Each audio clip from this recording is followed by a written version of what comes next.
बहुत पहले की बात है, जब गांवों में बिजली नहीं पहुंची थी और रातें दीपक की टिमटिमाती लौ में ही बीतती थी। दूर पहाड़ियों के पास बसा था एक छोटा सा गांव, छोटा कुंडी। गांव में मुश्किल से 40 से 50 घर थे, लेकिन वहां की मिट्टी में अपनापन था और लोगों के दिलों में सौहार्द। रामू उसी गांव का एक ईमानदार लकड़हारा था। दिन भर जंगल से लकड़ियां काट कर लाता और गांव में बेचकर अपने परिवार का पेट पालता। उसकी पत्नी गौरी मेहनती थी, पर कभी कभी गरीबी की वजह से ताने देती थी। रामू, सब दिन जंगल में घूमते हो, कुछ बड़ा क्यों नहीं सोचते? रामू सिर्फ मुस्कुरा देता, क्योंकि वह जानता था पेट भरने की जद्दोजहद में सपनों को बहुत छोटा करना पड़ता है।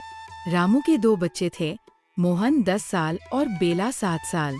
दोनों सीधे सादे और जानवरों से बेहद प्यार करने वाले।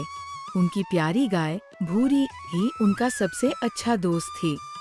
भूरी के बिना दोनों खाना भी नहीं खाते थे। एक दिन आसमान में काले बादल छा गए। बादल इतने घने कि दिन में भी रात सा अंधेरा लग रहा था। गांव के बड़े बुजुर्ग कहने लगे, ऐसी घटा कई वर्षों बाद आई है, कोई बड़ी आफत जरूर आने वाली है। शाम तक बारिश शुरू हो गई। हल्की फुल्की बूंदाबांदी से शुरू होकर कुछ ही घंटों में आंधी तूफान और मूसलधार बारिश में बदल गई। रामू किसी तरह लकड़ियों का गट्ठर उठाए घर पहुंचा, भीगा हुआ, थका हुआ। गौरी ने जल्दी से सूखी चादर ओढ़ाई और बच्चों को समझाया कि बाहर मत जाना, लेकिन बारिश थमती नहीं थी। रात के 10 बज गए और बारिश तेज होती गई। टप-टप की जगह अब धड़ाम धड़ाम की आवाजें आने लगी, जैसे कि आसमान खुद टूटकर गिर रहा हो।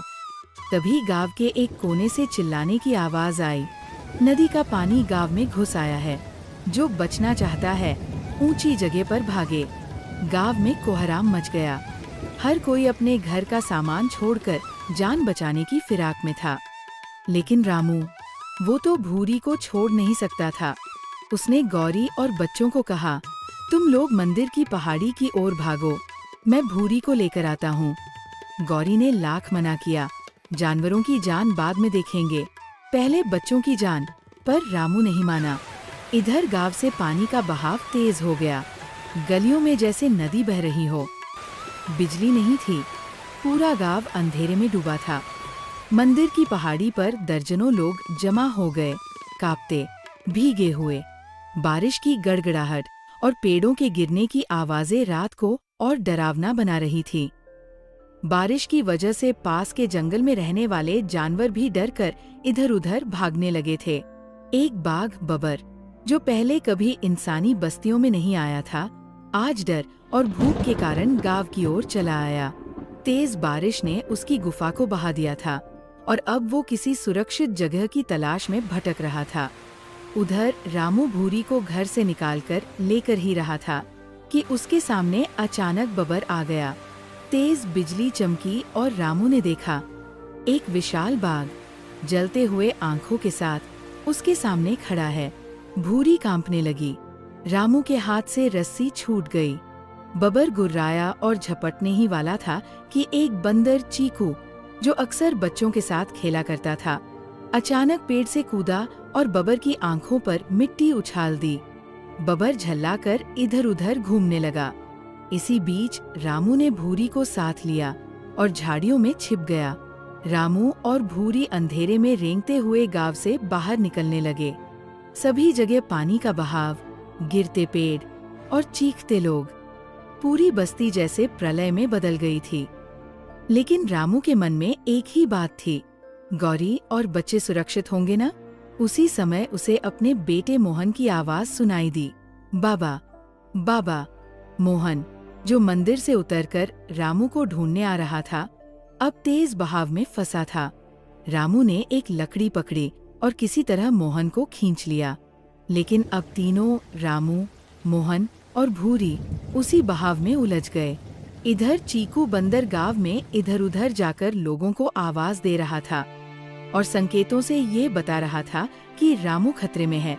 बच्चों ने भी गांव वालों से गुहार लगाई, पापा और भूरी को बचाइए। गांव के कुछ बहादुर युवक एक नाव और रस्सी लेकर बहाव में कूद पड़े। चीकू उन्हें रास्ता दिखा रहा था। बारिश अब भी थी, लेकिन अब गांव एकजुट था। इंसान, जानवर और प्रकृति सबने मिलकर उस रात लड़ाई लड़ी। अगली सुबह जब सूरज निकला, गांव तबाह था। कई घर बह चुके थे, पेड़ टूटे पड़े थे, लेकिन एक उम्मीद बची थी। रामू, भूरी और मोहन सुरक्षित थे। रामू को चोटें आई थी, लेकिन चेहरे पर मुस्कान थी। भूरी की पीठ पर मोहन बैठा था और चीकू उनके कंधे पर। गांव वाले खुशी से रो पड़े। गौरी दौड़कर रामू से लिपट गई। मैंने तुम्हें कितना गलत समझा था। तुम सबसे बड़े इंसान हो। उस भयानक रात ने सबको सिखा दिया कि प्रकृति से बड़ा कोई नहीं, लेकिन जब इंसान, जानवर और प्रकृति मिल जाएं, तो सबसे बड़ी आपदा भी हार जाती है।